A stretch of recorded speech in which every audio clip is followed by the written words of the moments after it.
Welcome to koam-presents, a podcast produced by KOAM News Now and the 4 states' most watched news team. I chose to invest money into a renewable energy resource like solar panels, so that I can sleep at night knowing that I am doing my part to create a cleaner earth for my grandchildren. CDL made that decision easier by educating me on how I can save money and how renewable energy can save the environment.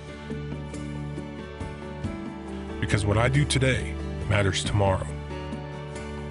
Call CDL today to see how you can make a difference. Welcome back again, guys. Episode 4, a little over halfway, only a couple episodes left. Have to thank our sponsors, CDL Electric and Grand Lake Casino. Thank you guys, as always, for helping us do what we do. How you doing, Dow? I'm doing very well. How about yourself? Not too bad. We were just talking earlier, there's kind of a buzz in the station. You know, everyone's getting excited about the tower. They're hoisting it up as we speak above us right now. New transmitter on the top of this 1,100-foot tower. It's going to be more powerful than anything we've had before. It's just crazy to think. And those guys are up there working. And that's kind of almost in a way how we wanted to focus this episode. You know, those guys, they're not necessarily risking their lives, but it is dangerous work. For sure. Yeah. And they're just ordinary guys doing great things. Ordinary people doing extraordinary things. Exactly. I like to say. Yeah. And you covered that kind of over the years through different ways, going back to the oldest stuff that I've seen. You know, we have archive footage and stuff like that. I was looking over, we were watching back when I was in production, a quick look. Yeah. And some of the ones Quick Look was actually a series of reports I would do every week. Yeah. We called it a Quick Look, a little play on my name.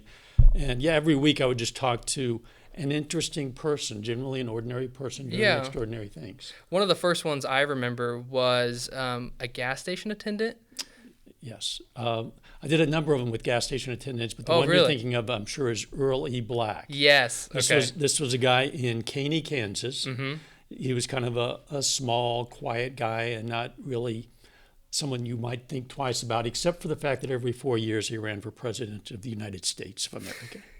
Went through the whole process. Yes, as a write-in candidate. Yeah. Mm-hmm. Never won, as I recall. But he had some things to say, and he just wanted to express his views on some issues. And so he would do this. Everybody in Caney loved him for that. Really? Yes. And then, so other gas station attendants, what were they doing? Well, there was another one. They were the Swiley Brothers. This was in Toronto, Kansas.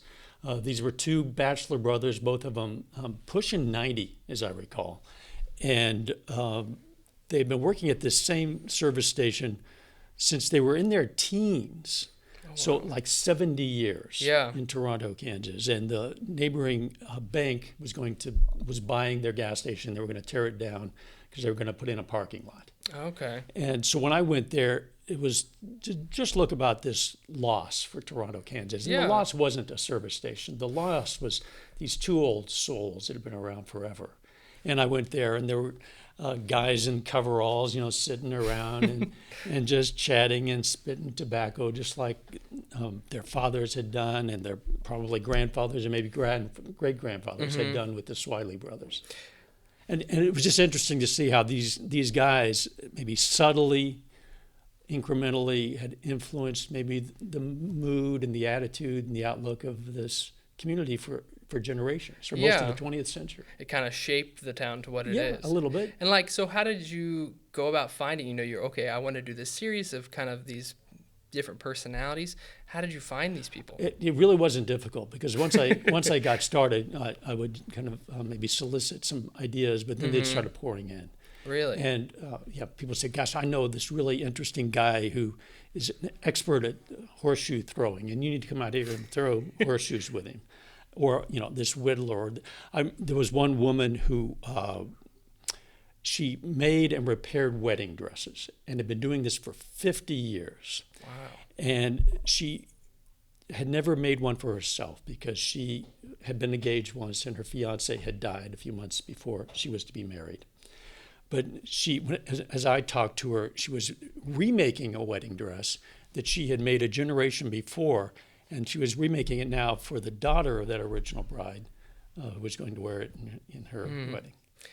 There was one woman, her name is Bev Corcoran, who had lived in New York for most of her life with her husband. She was widowed and had moved to Southeast Kansas. I don't remember exactly why or how she chose Southeast Kansas, but she moved to Arcadia, Kansas, and she bought this schoolhouse, an abandoned, I think it was a 3 or 4 story brick schoolhouse. Mm-hmm. She called it Brick Mountain. And up in one corner, upper floor corner of this schoolhouse, she created an apartment for herself. And the entire rest of the building she converted into a studio, a haven for artists. So there'd be a room or rooms for sculptors and one for painters. And the gymnasium was a dance studio and it was a place for musicians. And so Bev cool. later became very involved in the arts culture throughout all of Crawford County. Yeah. But yet, that's the sort of people we would profile every week. And sometimes it wasn't always people. There were some dogs. I remember once I did a story with Dog. I did a story with a kid whose best friend was this little dog, and the people in the town would see them riding around together on a bike, and the dog would have his hind legs on the seat of the bike and his front paws up on the handles with the kid. And it was a simple story. Another dog that lived on a roof. This was in northeast Oklahoma.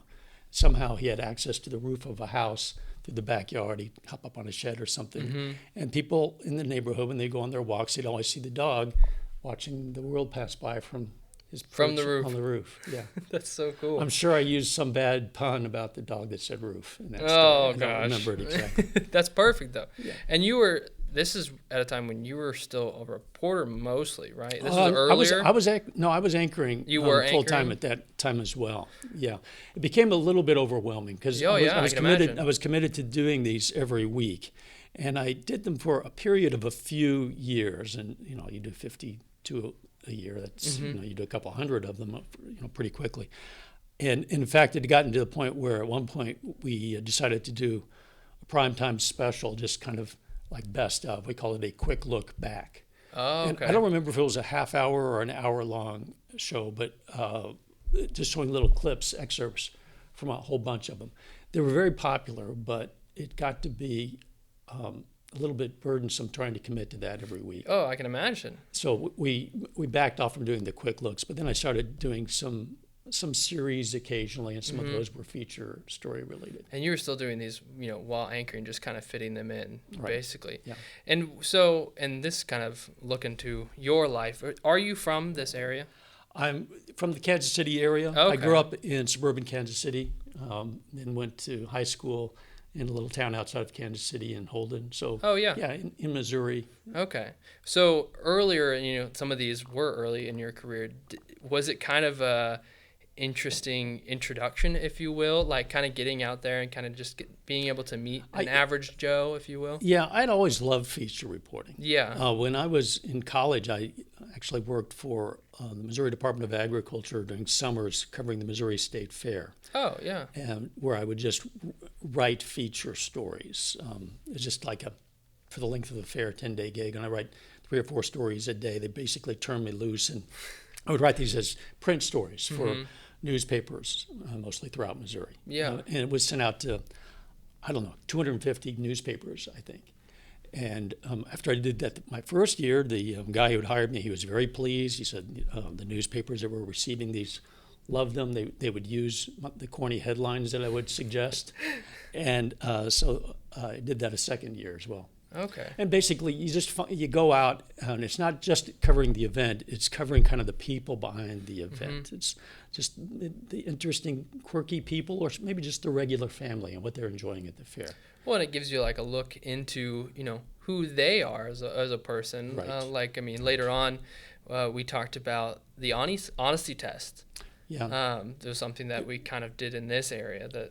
yeah, the Great 4-State Honesty Test. Yeah. This was a series of reports that I did. It was a concept that I've been playing around with, and again, this is pretty early. I think this was 1990-ish. Okay.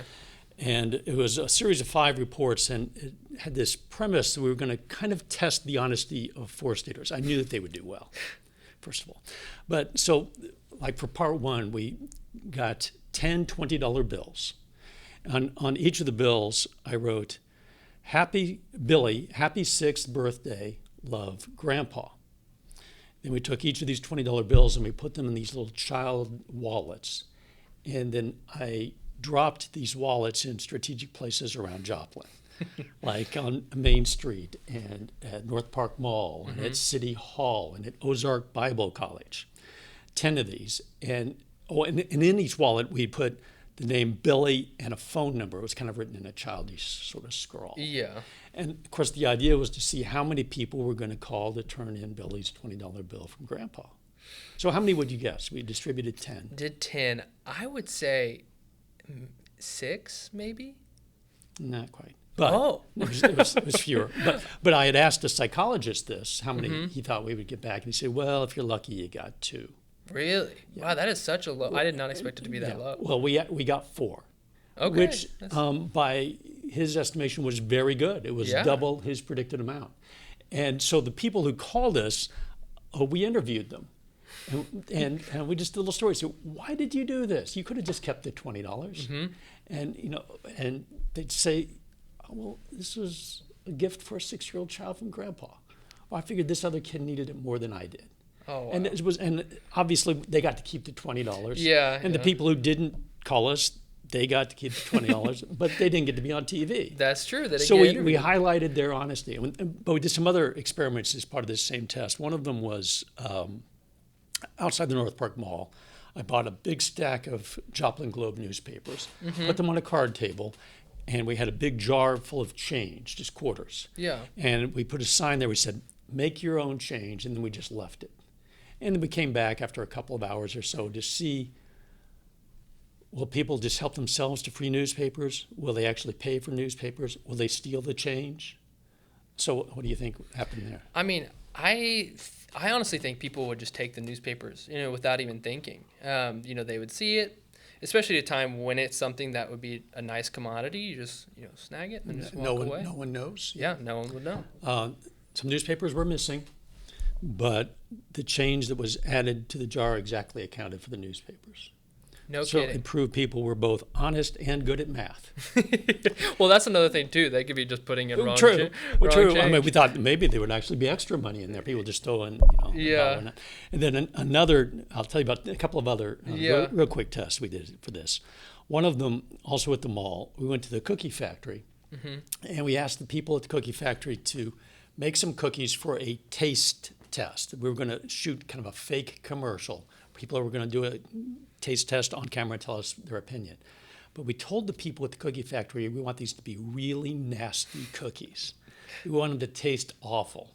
And so they came up with these cookies that were Cajun chocolate chip. It was pretty like bad. Spice? Like spice, Oh. yeah. But Ooh. we didn't call it that. Oh, yeah. And then we had people on camera, and we told them we're doing this taste test, and we want to see what you think. And they would take these and chew on them and give us opinions. And it was amazing, Lance, that people found ways to be honest without being insulting, for the most part. Yeah. So they would say things like, they're very chewy, and that is a lot of flavor. And they're moist, aren't they? They wouldn't directly address how awful they taste. Yeah.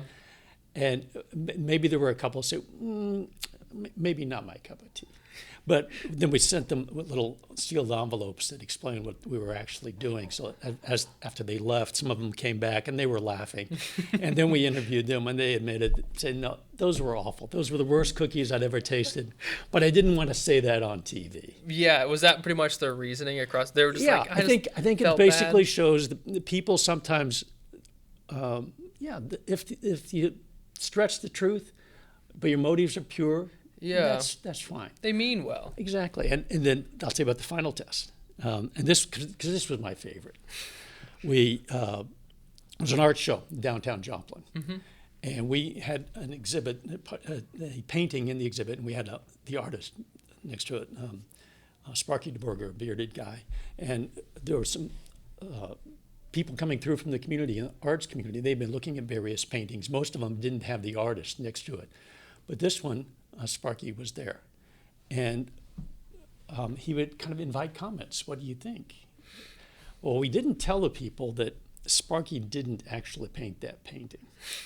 That painting was done this way. We had spread a tarp on my kitchen floor, and we had taken some paint and we'd splattered it on the tarp. And then my then 3-year-old daughter, my oldest daughter, Kylie, we had her just grab hands of paint and just crawl around on it. And then we had a dog, our puppy Tyson, and he walked across it. Just all and we over. gave her, kitchen implements, forks and stuff to smear in it. And so it just covered it with paint. Mm-hmm. And so this was done by a 3-year-old. And so people would come by, and it was the same thing as with the cookies. They would make observations that for the most part were honest, but not insulting. Yeah. So like a guy would say, well, I don't know much about abstract art, but that is definitely abstract.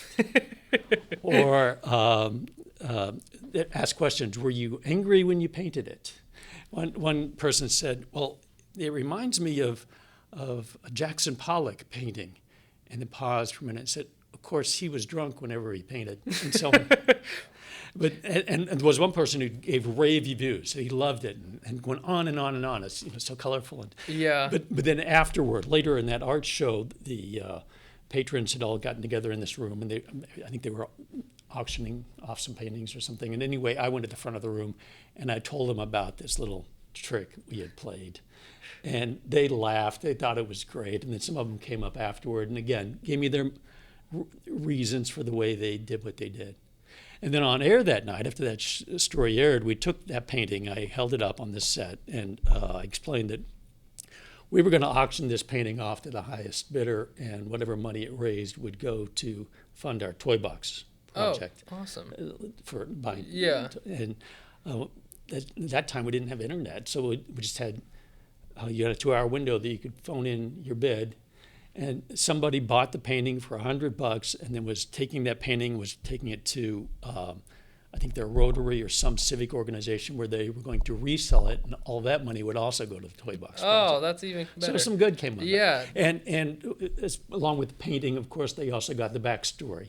Yeah, the story along with the it. tape, right. That's So so they could talk cool. about And I that. feel like with Sparky, I mean, that has to kind of just make you feel good, is that, regardless of whatever you're going to put out there, especially I feel like when you're coming face to face, like you didn't Right. make the cookies. Yeah, so, Sparky DeBurger, he was actually a photographer for us. He was not an artist at all. that's even better. But in this case, I was running the hidden camera, and Sparky, he had that artist look about him. And Yeah. so he said, okay, you're going to play the role of the artist. And he just sat there with a very straight face and nodded, well, thank you. And Oh gosh, yeah. that would be so difficult just to keep us straight. I mean, I wouldn't even know how to or even not make a face when the people are eating the cookies, because as soon as they're Right. taking a bite, you're like just kind of bracing Right. yourself. And there was one guy in particular, he was just chewed and chewed and chewed. And sometimes maybe he would squint his eyes a little bit like, oh my God, I can't believe they like this thing. That's so But, funny. yeah. I did a similar series. This was years later. This was in the 20-teens. Mm-hmm. But I had a similar sort of concept to it. We called this paying it forward. Oh yeah, okay. And we'd seen stories, you probably have seen them, where someone will pay for something in line at, say, a fast food restaurant. Mm-hmm. They'll say, just let me pay for the guy behind me. And sometimes it would go on and on and on. And we thought, well, is that really an anomaly? Is that something that would usually happen, or is that really a rarity?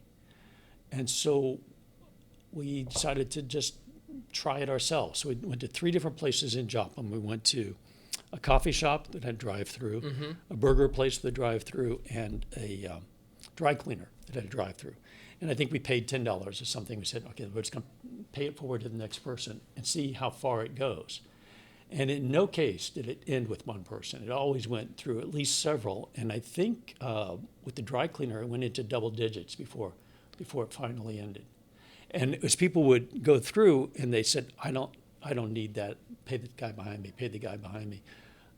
We asked them afterward. They didn't know this was a TV thing until they kind of come around. They said, well, I didn't really need it, and I thought maybe the person behind me needs it more. And whoever finally ended the streak, obviously we didn't put them on camera. We understand that maybe that was someone who needed it Yeah, more. they could have. It made a Right. big difference. Right. That's actually reminds me, and It's so interesting how those things work out. And this was years ago when I was a kid. I went on vacation to Branson. I won't name the name of the restaurant we went to, but it was cash only. We went, and this was our first day. You know, we're all excited. You know, this is my first time eating this restaurant. Loved their breakfast, and we get ready, and we notice it's cash only. We're like, oh my gosh, you know, we don't have any cash, and we're like, what are we gonna do? Because me and my sister were really little at the time, and before we left, the waitress comes up and places a napkin on our table, and it says, you know, pay it forward, like this one's on us or something like that. Wow. And they had, I don't know if they overheard us or had no idea, but yeah, and you know, I'm sure. Didn't they kind of give you chills a little bit? It does, and I mean, as a kid, it still just sticks out because without even expecting anything in return, it's just such a good feeling that they just pay And that forward. was the case, obviously, with the four-state honesty test and with paying it forward.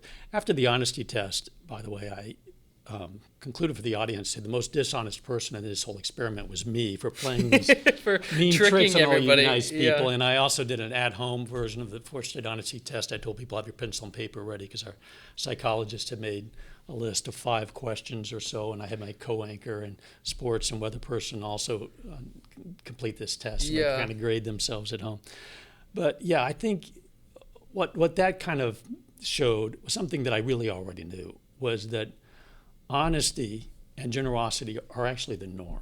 Oh yeah. It's not the exception. And maybe it is something that occasionally we need to just take a moment to recognize and celebrate. Yeah. And that's what those stories tried to do. I completely agree. Well, we're going to take a quick break, and right when we get back, we're going to talk about some more great people. Be right back. This podcast is brought to you by Grand Lake Casino. Enjoy the best gaming in the tri-state area. Visit grandlakecasino.com for current promotions and entertainment.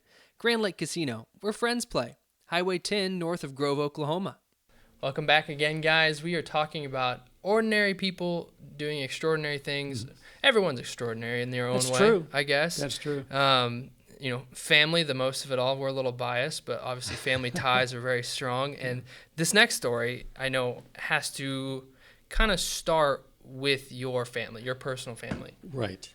My oldest daughter, Kylie, the one who was the little 3-year-old painter. The artist. Yes. She was married in 2010 to a guy named Donnie Rhodes from Arma, Kansas. So I got to know his family and extended family, and among them was his Uncle Jim Rhodes. And he just a nice guy, an articulate guy who'd been very experienced in a number of different business ventures, and also happened to be in a wheelchair. He had been paralyzed at the age of 16 back in 1958 in a car accident. And he suffered what was called incomplete quadriplegia. That is, he had lost complete use of his legs, and he had only partial use of his arms. And, you know, I'd seen Jim at a number of different family functions and got to know him. And he had pointed out to me, after we'd probably been relatives by marriage for a while, he said, "Dal, you're not going to remember this, but you actually interviewed me back in, I think, 1980-something for a quick look." I said, "Jim, I'm sorry, I don't remember." He says, "Well, the story wasn't about me exactly. It was about a car." And then it clicked. I said, "Oh, yeah, it was, I think it was a 1939 Ford." He says, "Yeah." And it was, the reason the car was worth a story was because it was in immaculate condition. For 30s. The Yes. 1930s car. Right, Wow. but it had very few miles on it, and it had never left Cherokee and Crawford County, Kansas. The trunk still had the original spare and the original jack and the instruction manual. And I don't know how many miles had on it. I think, you know, fewer than 30,000. Wow. Yeah, it was amazing. And Jim, he'd been a bit of a car collector, and he wasn't able to drive the car himself, but his wife, Donna, had given me a ride. And I said, yeah. And then we started talking about it. I said, "Yeah, I remember the car. And we talked about the story. He'd gotten rid of that years before. But as I got to know Jim better over the years, I said, "Jim, when I did that story, I missed the story. I did the wrong story. The story shouldn't have been about this car that was still rolling along after all these years. It should have been about you rolling along after all these years. I said, because your story is what is really remarkable. And you've got to let me do this again. I've got to make good on this and do a new story about Jim Rhodes. He said, nope, not going to happen. Not going to happen. Not going to happen. I said, but Jim, you're just phenomenal. And you would be an inspiration to so many people. There's so many reasons you need to let me do this. Nope. Well, over the years, more than 50 years since the accident, and eventually we're approaching 60 years since the accident, coming up on 2018. And at this point, he had lost his wife, his younger wife, Donna, who was in great shape and he knew would outlive him by a long time. Mm-hmm. She had died a day before what would have been their 33rd wedding anniversary. And he was heartbroken. But Jim just kept on going. And he was, I guess 2018, he would have been 76. Mm-hmm. And long after most well-bodied people would be retired, Jim was still doing stuff. He was mostly helping other people who were quadriplegics or paraplegics. He was kind of organizing counseling sessions, and he would always be on the phone and on the computer getting people in touch with different services or finding a wheelchair-accessible van or a new automated wheelchair. He was just nonstop, this guy. I said, Jim, you got to let me do the story. And when he was coming up on 60 years since his accident, he was close to a record for surviving quadriplegic. I think he would have been if it had been a complete quadriplegic, but it was partial, it wasn't quite. And finally he relented. He said, okay, I'm going to let you do that story. And as I was preparing for this, for a lot of interviews, before I bring a camera in, I kind of do a little bit of a pre-interview, maybe over the phone, just so we kind of narrow down what it is we want to talk about or where we want to focus. But for Jim, I said, all right, here's the deal, Jim, I'm coming out to your house. This is on a Saturday. I said, I'm going to bring lunch, and we're just going to stand down and talk. There's no cameras or anything. I'm just going to take notes. And I came out there in the morning with a notepad, and I brought lunch because I was thinking I'm probably going to still be here through lunch. And we just chatted, and I took notes after notes. And not only through lunch, I was there till dinner time. Oh, wow. Just talking about this guy's amazing life. And it really was amazing. You know, at 16, in 1958, he'd been an athlete. He'd been a football player. He has this car accident, loses of his legs, loses some function with his arms. He impresses the nurses with his determination. He's in the hospital for a period of years or two. He goes to college, Emporia State, I believe, was where he went first, and he convinces the university president that they need to have wheelchair-accessible curbs and buildings. This is long before the ADA. That's what I was thinking. This was his time. Right. He had amazing stories about wheelchair races that he would have going down the street and all the fun that he would have with different people. He was involved in a hardware store and collected antiques. He would fix watches and clocks. He got involved in real estate. He had cattle. I mean, this was a guy who could have very easily said, this is too hard, but he never said it's too hard. And I thought, Jim, this should be a book. This shouldn't be a two-part. Write a book. But said it's going to be a two-part report. It's going to be a long report. Mm-hmm. And so I came back at some point later with a photographer, and for part one, we basically showed just kind of how Jim lives his day. He lives out in a rural area by himself. Wow.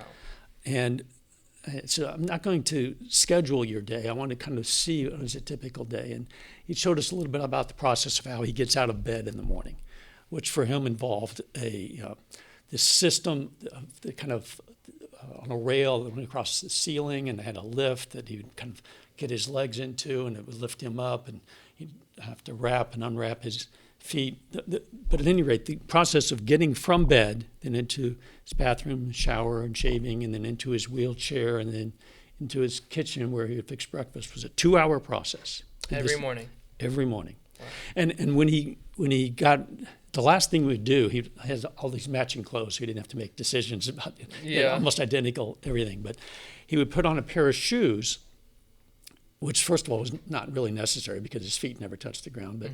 But not only were they shoes, they were laced tie-up shoes. And I told Jim, I said, it would be much easier to have slip-ons or Velcro shoes. Yeah. And he said, yeah, but if I didn't tie my shoes, I would lose the ability to do it. He wanted to hold on to what little bit of manual dexterity he had. Yeah. And in order to do that, he had to go through that process. And that's kind of the way he lived his life. So we went with him to a physical therapist's appointment.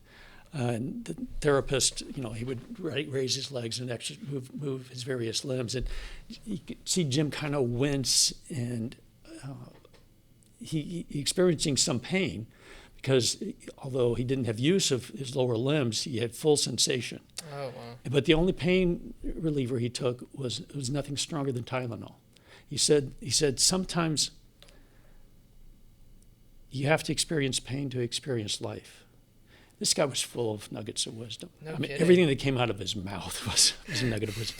Went with him to a grocery store. By the way, he drove himself to all these things. He had a van that he could operate with his hands. Yeah. He had his right hand was better than his left, and and at the grocery store, he'd go in with his wheelchair. He had a half box that he would carry on his lap, and he would put his groceries in it. Now, everybody in the grocery store knows Jim, and he had lots and lots of friends and relatives who loved him. Any one of us would have gotten his groceries, or he could have had it delivered. But he said, no. He says, you got to do it. He says, never give up on something just because it's hard. And he also said, sometimes you do it the hard way, because once it gets to the point where you can't do it the hard way, you always have the easy way to fall back on. Wow. And wow, this guy, I should have a book on just pearls of wisdom from Jim Rhodes. But, and so you go to the checkout line. Once the box was full, that's all he could carry in his lap. They check him out and say, Jim, let's take that out for you. Nope, I got it. He would put it in there, and he would do it like that. Everything he did was that way. And when I was interviewing him at his house, a number of times the phone would ring, and it was from people who were disabled, or they knew someone who was, and they were calling Jim for advice.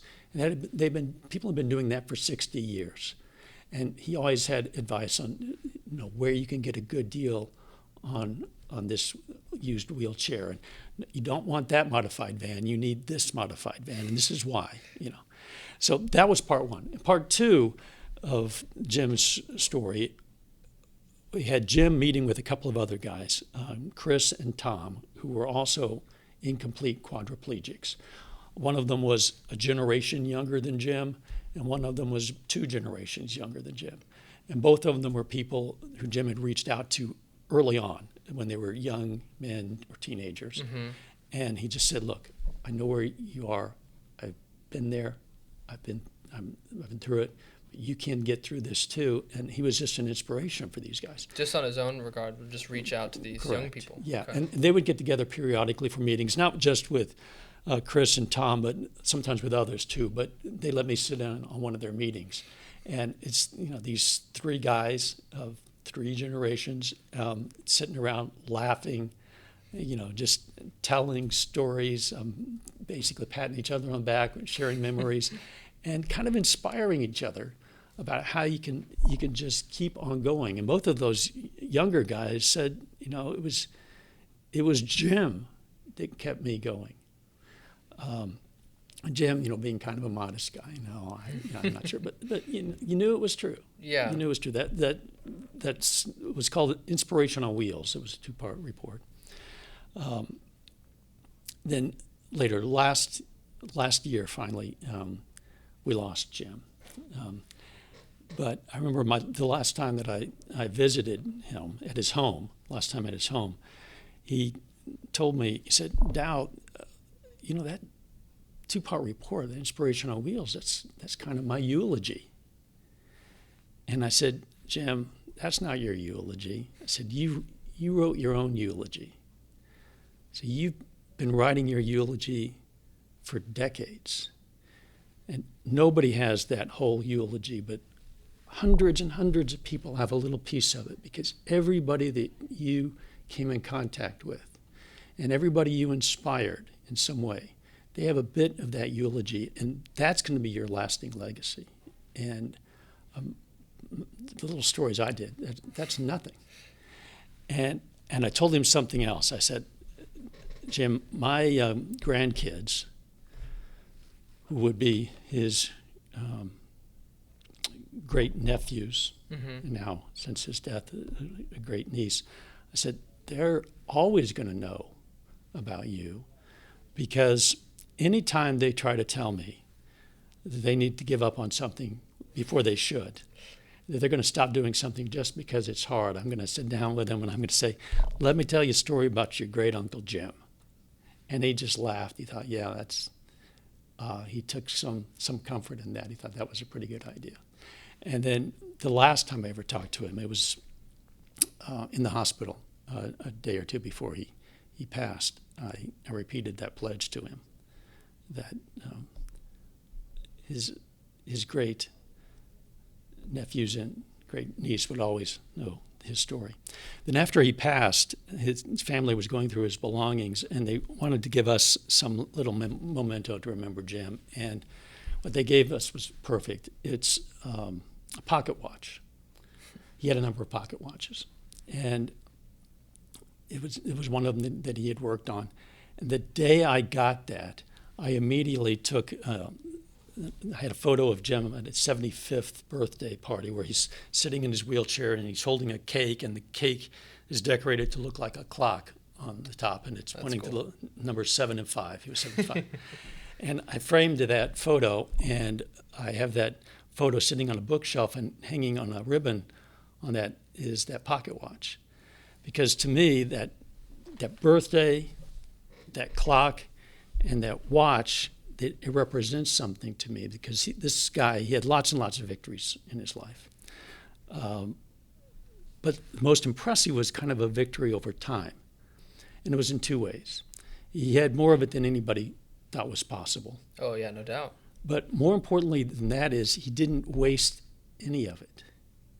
He valued every day. And even when it was hard, he got up and he did something with that day. Yeah.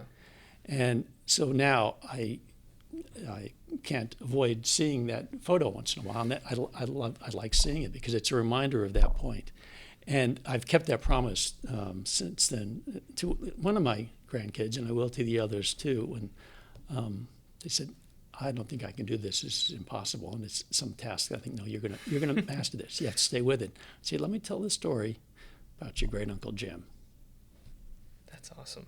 I mean, it's such a story of perseverance. Like you said, 2 hours that he would just, that was the dedication. And yeah, and he didn't do it the easy way. I mean, he, like I said, he had lace-up shoes. It would be easy, on weekends. I don't like to shave. Jim shaved every day. I thought, why do you do this, Jim? But it's just something. For him, it was just important to him to just do everything that he could. Yeah. It would have been easy for him to, go to some assisted living facility, certainly, or just at least allow people to help him do some things. And maybe he should have, and certainly there are cases where people should.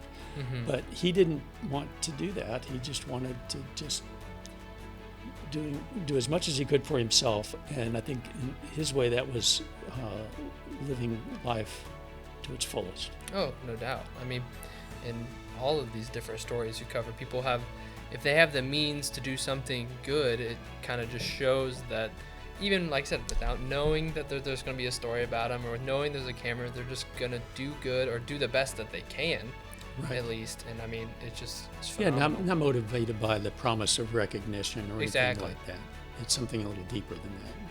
Yeah. I mean, hopefully we all have something a little deeper that drives us forward, and we try to capture that, or at least share it with others. So, sure. I mean, that is phenomenal. I think we'll call it on that. Thank you guys so much for listening or watching, whatever it may be. Thanks again to our sponsors, CDL Electric and Grand Lake Casino. A couple more episodes. We're going to be doing them on location, so we're excited about that. As always, thank you so much. My and pleasure. We'll catch you in the next episode. I chose to invest money into a renewable energy resource like solar panels, so that I can sleep at night knowing that I am doing my part to create a cleaner earth for my grandchildren. CDL made that decision easier by educating me on how I can save money and how renewable energy can save the environment. Because what I do today matters tomorrow. Call CDL today to see how you can make a difference. Thank you for listening to KOAM-presents. For the latest content and local news, weather, and sports, please go to koamnewsnow.com.